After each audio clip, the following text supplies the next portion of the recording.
A big tamarisk can suck 73 gallons of river water a year.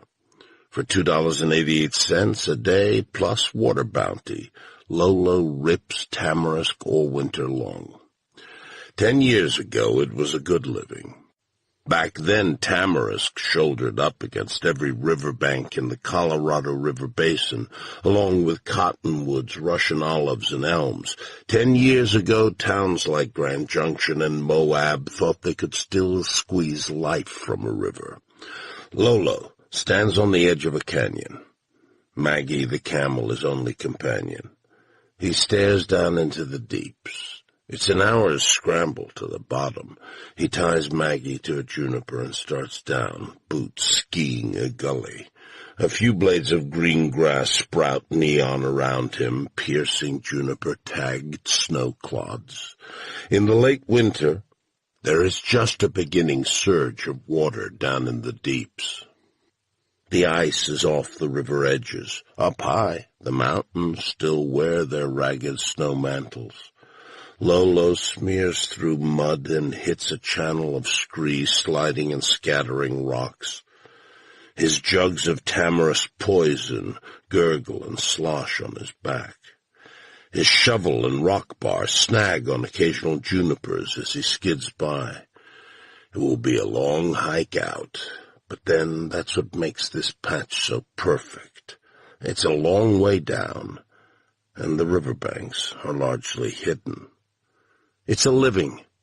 Where other people have dried out and blown away, he has remained, a tamarisk hunter, a water tick, a stubborn bit of weed. Everyone else has been blown off the land as surely as dandelion seeds, set free to fly south or east, or most of all north, where watersheds sometimes still run deep, and where even if there are no more lush ferns or deep cold fish runs, at least there is still water for people. Eventually, Lolo reaches the canyon bottom. Down in the cold shadows, his breath steams. He pulls out a digital camera and starts shooting his proof.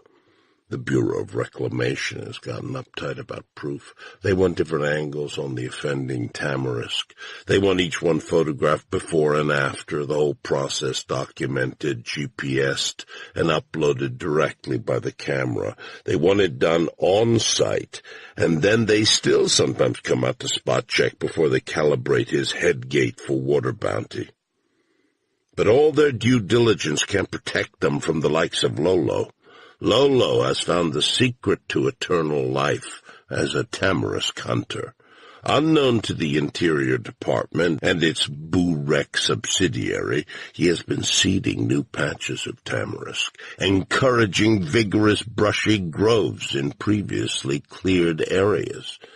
He has hauled and planted healthy root balls up and down the river system in strategically hidden and inaccessible corridors, all in a bid for security against the swarms of other tamarisk hunters that scour these same tributaries. Lolo is crafty.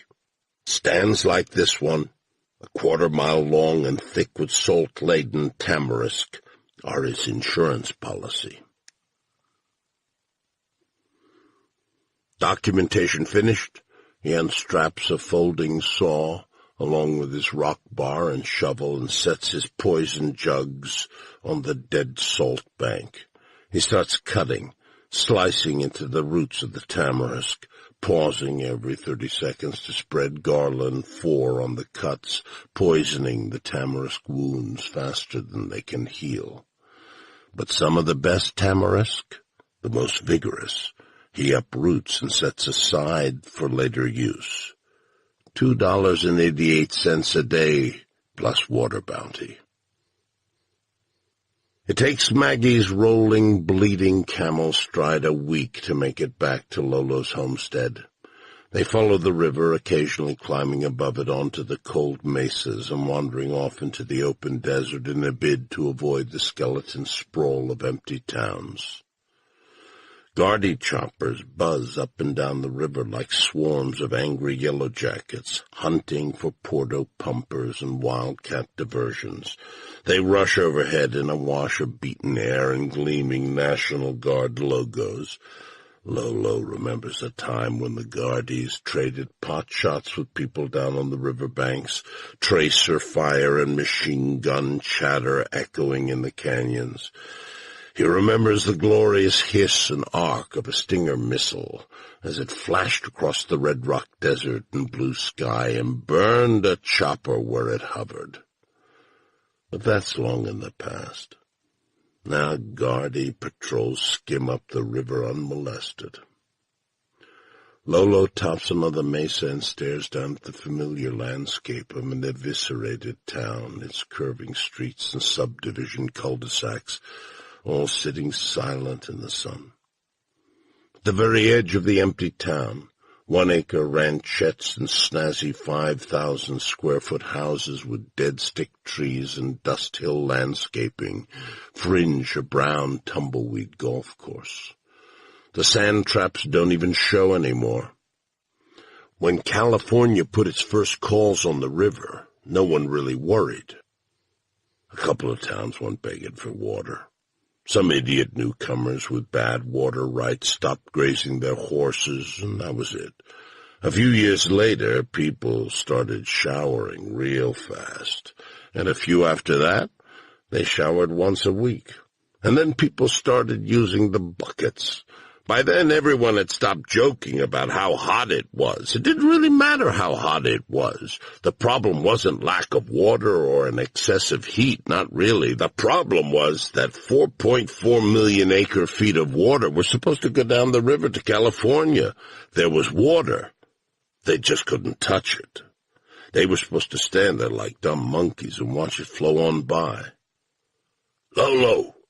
The voice catches him by surprise. Maggie startles and groans and lunges for the mesa edge before Lolo can rein her around. The camel's great padded feet scuffle dust, and Lolo flails for his shotgun where it nestles in a scabbard at the camel's side. He forces Maggie to turn, shotgun half drawn, holding barely to his seat and swearing. A familiar face tucked amongst the juniper tangle. God damn it! Lolo lets the shotgun drop back into his scabbard. Jesus Christ, Travis! You scared the hell out of me!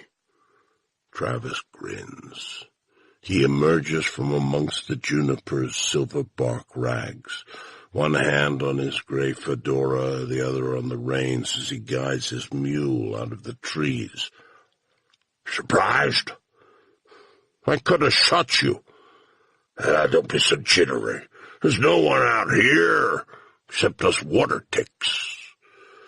That's what I thought the last time I went shopping down here.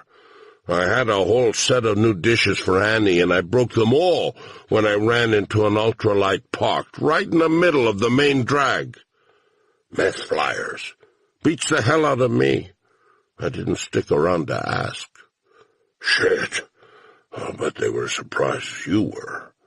They almost killed me. I guess they didn't. Lolo shakes his head and swears again, this time without anger.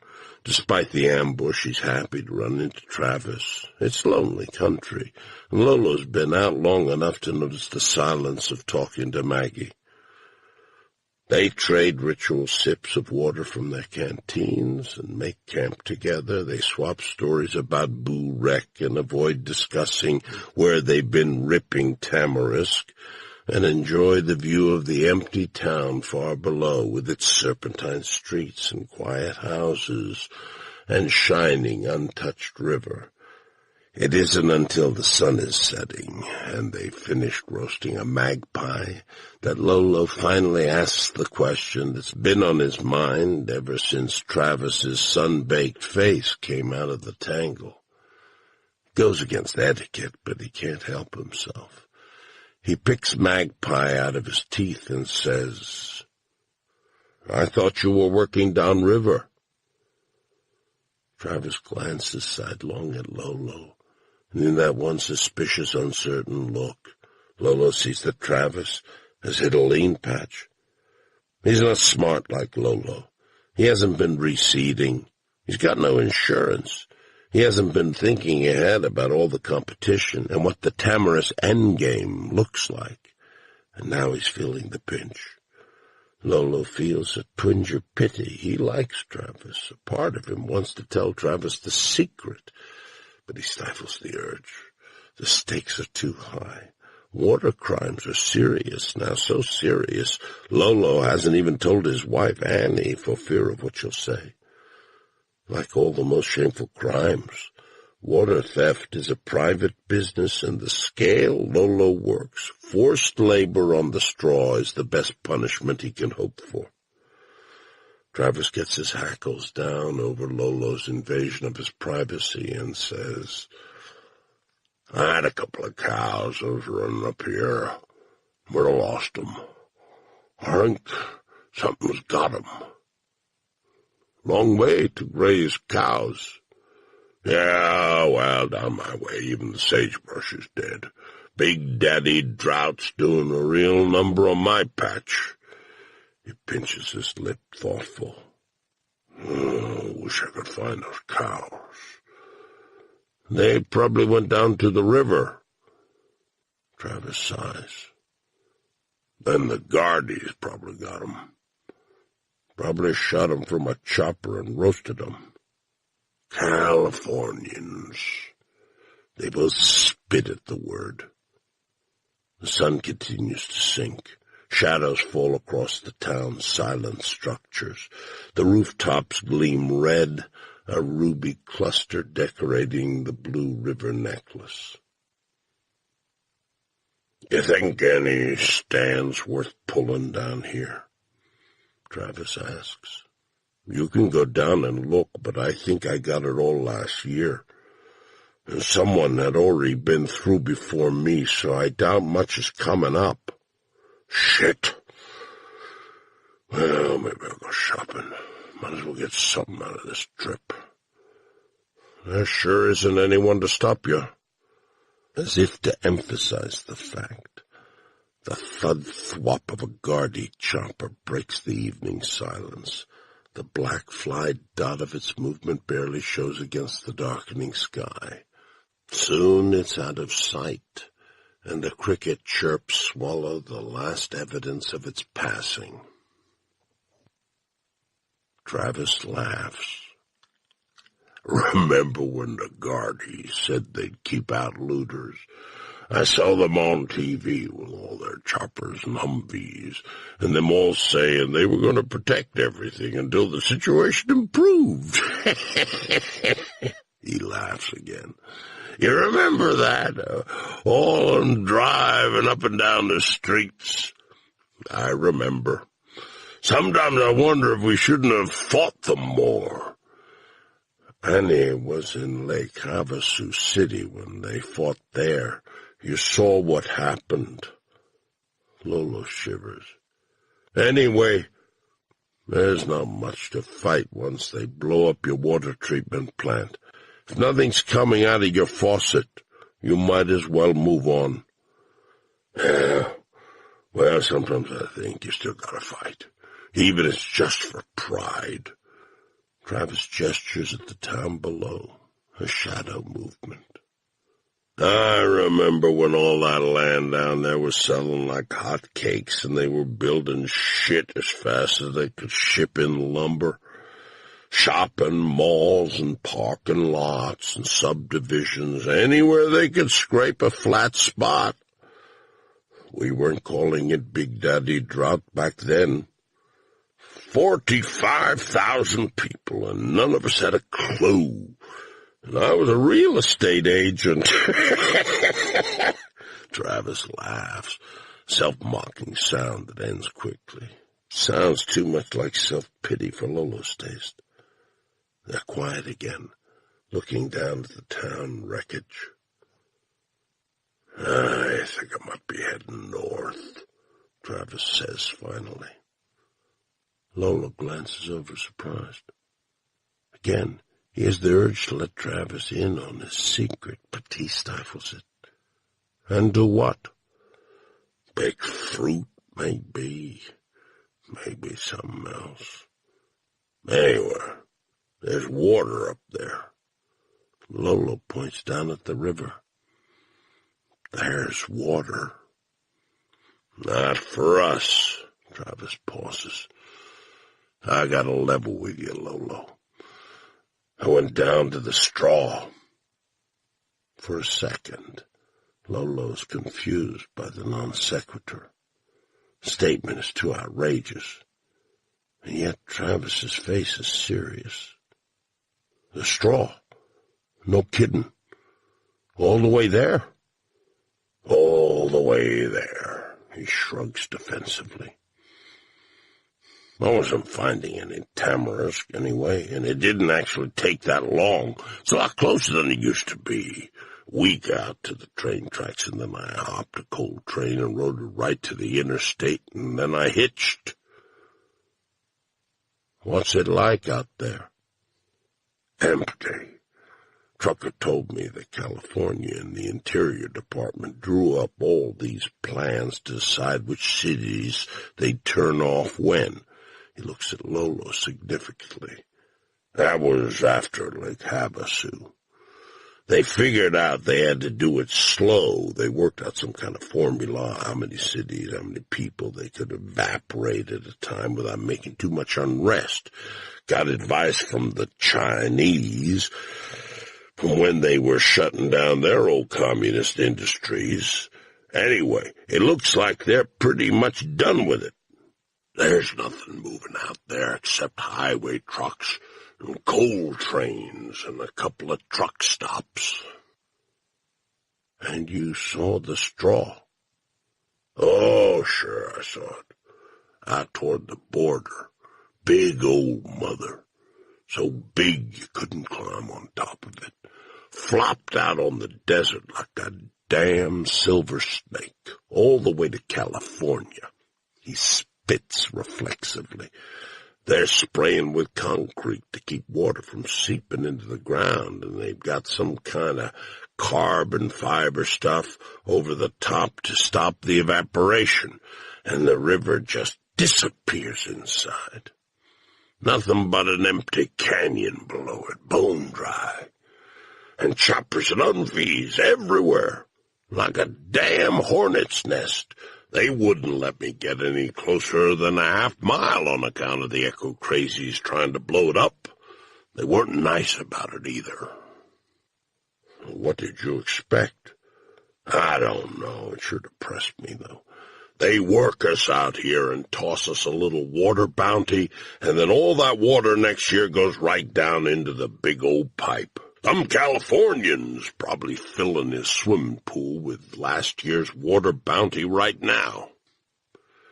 Cricket song pulses in the darkness. Off in the distance, a pack of coyotes start yipping. The two of them are quiet for a while. Finally, Lolo chucks his friend on the shoulder. Hell, Travis, it's probably for the best. A desert's a stupid place to put a river anyway. Lolo's homestead runs across a couple of acres of semi-alkaline soil conveniently close to the river's edge. Annie is out in the field when he crests the low hills that overlook his patch. She waves, but keeps digging, planting for whatever water he can collect in bounty. Lolo pauses, watching Annie work. Hot wind kicks up, carrying with it the scents of sage and clay. A devil dust swirls around Annie, whipping her bandana off her head. Lola smiles as she snags it. She sees him still watching her and waves at him to quit loafing. He grins to himself and starts Maggie down the hill, but he doesn't stop watching Annie work. He's grateful for her. Grateful that every time he comes back from tamarisk hunting, she is still there. She's steady, steadier than the people like Travis who give up when times get dry, steadier than anyone Lolo knows, really. And if she has nightmares sometimes and can't stand being in towns or crowds and wakes up in the middle of the night calling out for family she'll never see again, well, then it's all the more reason to seed more tamarisk and make sure they never get pushed off that patch like she was pushed. Lola gets Maggie to kneel down so he can dismount, then leads her over to a water trough, half full of slime and water skippers. He gets a bucket and heads for the river where Maggie groans and complains behind him. The patch used to have a well and running water, but like everyone else, they lost their pumping rights, and Boo Rex stuffed the well with quickcrete when the water table dropped below the minimum allowable reserve. Now he and Annie steal buckets from the river, or when the Interior Department isn't watching, they jump up and down on a foot pump and dump water into a hidden underground cistern he built when the Resource Conservation and Allowable Use Guidelines went into effect. Annie calls the guidelines raw cog, and sounds like she's hawking spit when she says it. But even when they're filled in well, they're lucky. They aren't like Spanish Oaks or Antelope Valley or River Reaches, expensive places that had rotten water rights and turned to dust, money or no, when Vegas and L.A. put in their calls. And they didn't have to bail out of Phoenix Metro when the Central Arizona project got turned off, and then had its aqueduct blown to smithereens when Arizona wouldn't stop pumping out of Lake Havasu.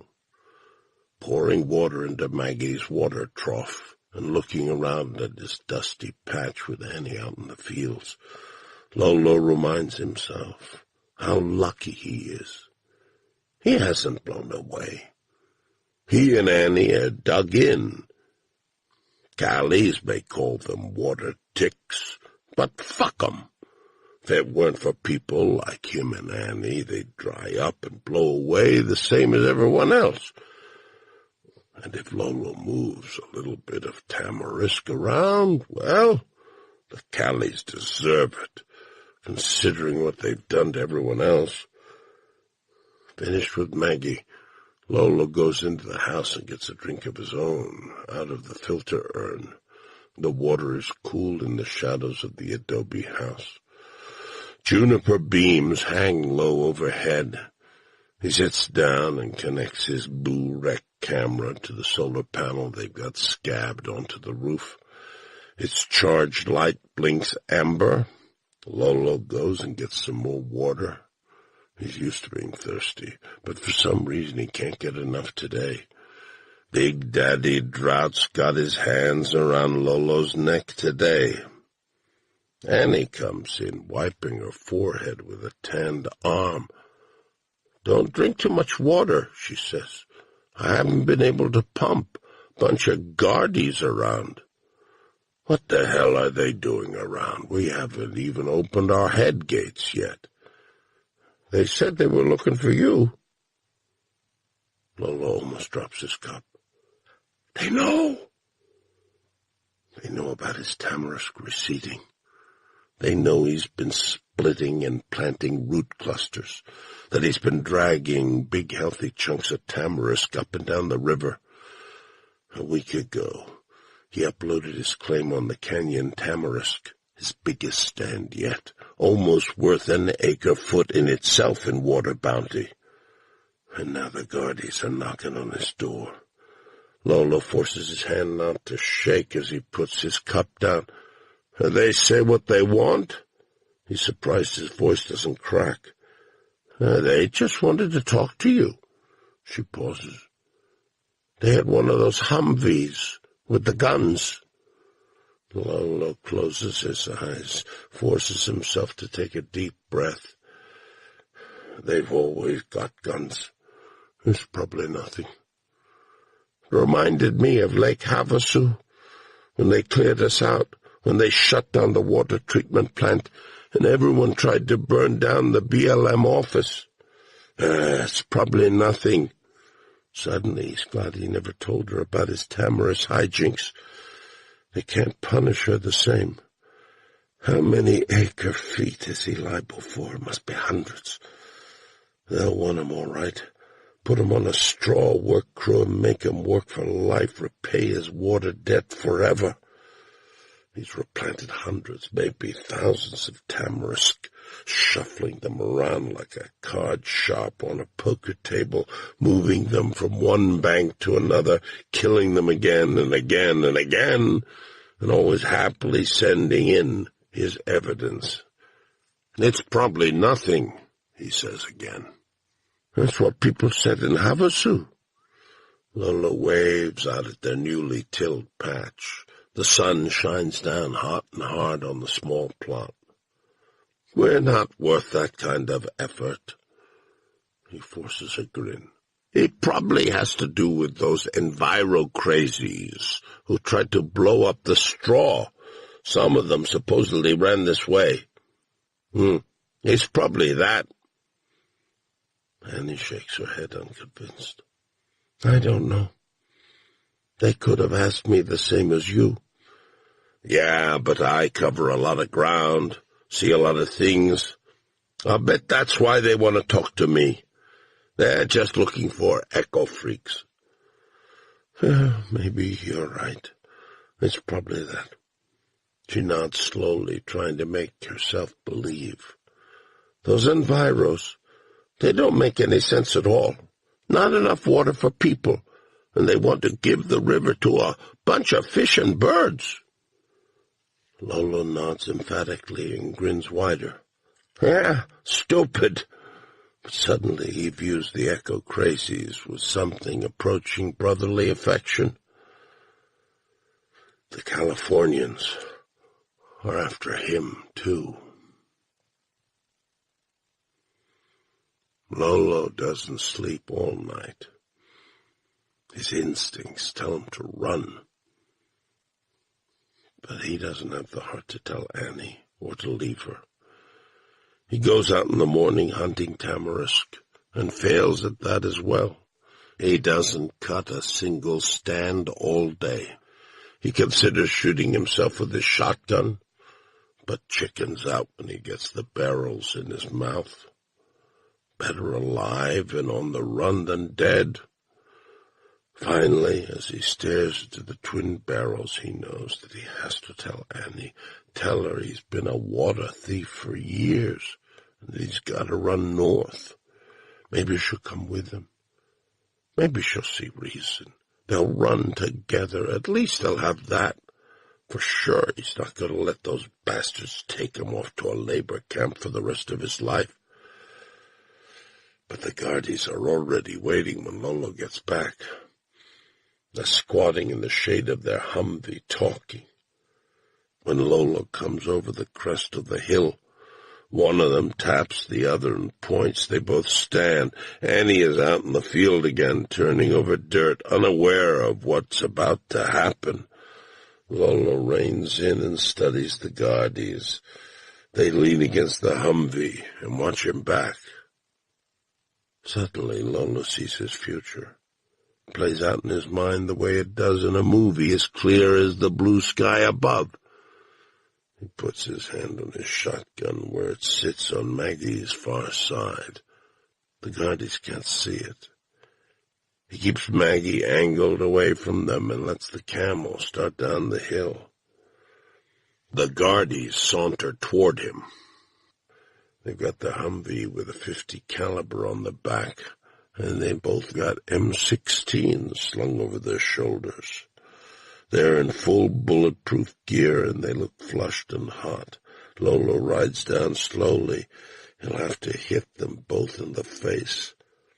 Sweat trickles between his shoulder blade. His hand is slick on the shotgun stock. The guardies are playing it cool. They've still got their rifles slung, and they let Lolo keep approaching. One of them has a wide smile. He's maybe 40 years old and tanned. He'd been out for a while, picking up a tan like that. The other raises a hand and says, "Hey there, Lolo." Lolo's so surprised, he takes his hand off his shotgun. "Hail." He recognizes the guardie. He grew up with him. They played football together 1,000,000 years ago, when football fields still had green grass and sprinklers sprayed their water straight into the air. Hail, hail, Perkins, Lolo scowls. I can't shoot. Hale. Hale says, "You're still out here, huh?" "What the hell are you doing in that uniform? You with the Callies now?" Hale grimaces and points to his uniform patches. "Utah National Guard." Lolo scowls. Utah National Guard, Colorado National Guard, Arizona National Guard. They're all the same. There's hardly a single member of the National Guard that isn't an out-of-state mercenary. Most of the local guardies quit a long time ago, sick to death of goose-stepping family and friends off their properties, and sick to death of trading potshots with people who just wanted to stay in their homes. So even if there's still a Colorado National Guard or an Arizona or a Utah inside those uniforms with all their expensive night sight gear and their brand-new choppers flying the river bends, it's pure California. And then there are a few like Hale. Lolo remembers Hale as being an okay guy. Remembers stealing a keg of beer from behind the Elks Club one night with him. Lolo eyes him. "Are you liking that supplementary assistance program?" He glances at the other guardie. "That working real well for you? The Callie's a big help?" Hale's eyes plead for understanding. "Come on, Lolo, I'm not like you. I got a family to look after. If I do another year of duty, they let Shannon and the kids base out of California." "They give you a swimming pool in your backyard, too?" "You know, it's not like that. Water's scarce there, too." Lolo wants to taunt him, but his heart isn't in it. Part of him wonders if Hale is just smart. At first, when California started winning its water lawsuits and shutting off cities, the displaced people just followed the water right to California. Took a little while before the bureaucrats realized what was going on, but finally someone with a sharp pencil did the math and realized that taking in people along with their water didn't solve a water shortage, so the immigration fences went up. But people like Hale can still get in. "So, what do you two want?" Inside, Lolo's wondering why they haven't already pulled him off of Maggie and hauled him away. But he's willing to play this out. The other guardie grins. "Maybe we're just out here seeing how the water ticks live." Lolo eyes him. This one he could shoot. He lets his hand fall to his shotgun again. "Boorek sets my head gate. No reason for you to be out here." The Callie says, There were some marks on it, big ones." Lolo smiles tightly. He knows which marks the Callie is talking about. He made them with 5 different wrenches when he tried to dismember the entire headgate apparatus in a fit of obsession. Finally, he gave up trying to open the bolts and just beat on the thing, banging the steel of the gate, smashing at it, while on the other side he had plants withering. After that, he gave up and just carried buckets of water to his plants and left it at that. But the dents and nicks are still there, reminding him of a period of madness. "Still works, don't it?" Hale holds up a hand to his partner, quieting him. "Yeah, it still works. That's not why we're here." "So, what do you two want? You didn't drive all the way out here with your machine gun just to talk about dents in my headgate?" Hale sighs, put upon trying to be reasonable. "You mind getting down off that damn camel so we can talk?" Lolo studies the 2 guardies, figuring his chances on the ground. "Shit." He spits. "Yeah, okay. You got me." He urges Maggie to kneel and climbs off her hump. Annie didn't know anything about this. Don't get her involved. It was all me. Hale's brow wrinkles, puzzled. What are you talking about? You're not arresting me. Callie with Hale laughed. Why? Because you took a couple of buckets of water from the river, because you probably got an illegal cistern around here somewhere? He laughs again. The ticks are all the same. You think we don't know about all that crap? Hale scowls at the Callie, turns back to Lolo. No, we're not here to arrest you. You know about the straw? Yeah?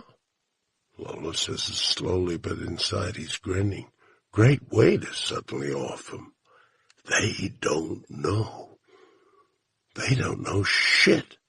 It was a good plan when he started, and it's a good plan still. Lolo schools his face to keep the glee off and tries to listen to what Hale's saying, but he can't.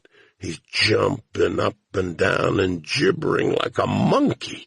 They don't know. Wait. Lolo holds up his hand. Oh, what did you just say? Hale repeats himself. California's ending the water bounty. They've got enough straw sections built up now that they don't need the program. They've got half the river enclosed. They got an agreement from the Department of Interior to focus their budget on seep and evaporation control. That's where all the big benefits are. They're shutting down the water bounty payout program. He pauses. I'm sorry, Lolo. Lolo frowns. But a tamarisk is still a tamarisk. Why should one of those damn plants get the water? If I knock out a tamarisk, even if Callie doesn't want the water, I could still take it. Lots of people could use the water. Hale looks pityingly at Lolo. We don't make the regulations, we just enforce them. I'm supposed to tell you that your head gate won't get open next year. If you keep hunting tamarisk, it won't do any good. He looks around the patch, then shrugs. Anyway, in another couple of years, they were going to pipe this whole stretch. There won't be any tamarisk at all after that. What am I supposed to do then? California Burek is offering early buyout money. Hale pulls a booklet out of his bulletproof vest and flips it open, sort of to soften the blow. The pages of the booklet flap in the hot breeze. Hale pins the pages with a thumb and pulls a pen out of another vest pocket. He marks something on the booklet, then tears off a perforated check. It's not a bad deal. Lola takes the check, stares at it. $500. Hale shrugs sadly. It's what they're offering. That's just the paper codes. You confirm it online. Use your Burek camera phone and they'll deposit it in whatever bank you want. Or they can hold it in trust until you get into a town and want to withdraw it. Any place with a BLM office, and you can do that. But you need to confirm before April 15th. Then Burek will send out a guy to shut down your head gate before this season gets going. $500. It's enough to get you north. That's more than they're offering next year. But this is my patch. Not as long as we got Big Daddy Drought. I'm sorry, Lolo. The drought could break any time. Why can't they give us a couple of more years? It could break any time. But even as he says it, Lolo doesn't believe it. 10 years ago he might have, but not now. Big Daddy Drought's here to stay. He clutches the check and his key codes to his chest. 100 yards away, the river flows on to California.